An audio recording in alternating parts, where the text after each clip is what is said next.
Kamusta mga ka-DIY? For today's video, nangyari na rin ba sa inyo na biglang hindi na lang gumana yung rear aircon blower nyo?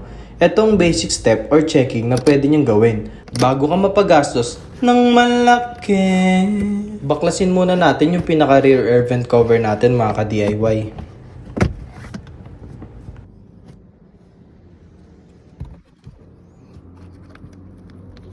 At kung mapapansin nyo sa video mga ka-DIY, may kita tayong 4A or di kaya 4 ampere. Yan yung pinaka-fuse ng rear blower natin. Bago tayo mapagastos, check muna natin yung pinaka-fuse. At para naman makita nyo yung pinaka-fuse, tanggalin nyo lang yung pinaka-cover nya. Gayahin nyo lang yung ginagawa ko sa video. At kapag natanggal nyo na, check nyo yung fuse kung damage na or kailangan ng palitan. At para naman sa pag-alis ng fuse natin, hatakin nyo lang siya ng dahan-dahan, katulad ng ginawa ko sa video. So ayun mga ka-DIY, yan yung mga basic step or checking na pwede natin gawin. Sana natulungan ko kayo mga ka-DIY hanggang sa mga susunod na video tutorial natin. Bye-bye!